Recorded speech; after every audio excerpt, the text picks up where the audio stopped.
Tax बचाना illegal नहीं, tax planning ना करना गलती है। एपिसोड 32 में हमने इंश्योरेंस बेसिक्स समझे। आज एपिसोड 33 में टैक्स बेसिक्स बिना टेंशन के समझेंगे। अब टैक्स क्यों लगता है? सबसे पहली बात, टैक्स लगता क्यों है? सिंपल सी चीज है, इनकम होती है, गवर्नमेंट को टैक्स जाता है। इंपॉर्टेंट लाइन ध्यान रखना, टैक्स देना रूल है पर स्मार्ट तरीके से देना स्किल्स है। समझे? तो सेक्शन 80C क्या है ये समझेंगे। तो सेक्शन 80C का मतलब है टैक्स बचाने का ऑप्शन, लिमिट 1.5 लाख रुपीस। ठीक है, तो एग्जाम्पल से समझो, जैसे ईपीएफ होता है, पीपीएफ होता है, ELSS होता है, लाइफ इंश्योरेंस प्रीमियम, ये सारे एग्जाम्पल्स हो गए इसके। अब दिमाग में आता होगा कि सर ने सेक्शन 80C बोला है ना, वो तो बता दिया था, पर एक नई चीज आने वाली है इसमें, सेक्शन 80D।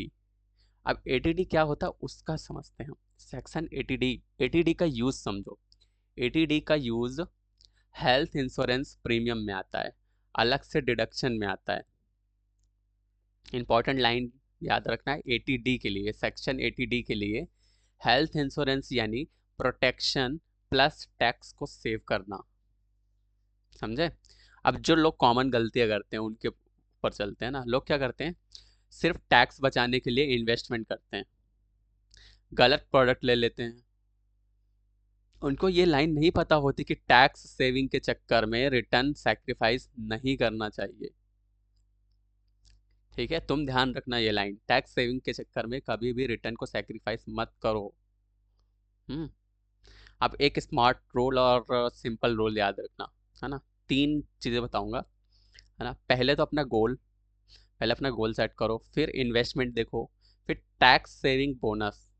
ये तीन चीजें कर लिया तो हो जाएगा। अब एक्शन स्टेप बताता हूँ, आज का आपका काम क्या रहेगा। आज का आपका काम रहेगा, अपना टैक्स स्लैब समझो, अपना टैक्स स्लैब समझो, फिर 80C और 80D का यूज करो। 80C मैंने पिछले वीडियो में बताया था, आप वहां जाके चेक कर सकते हो।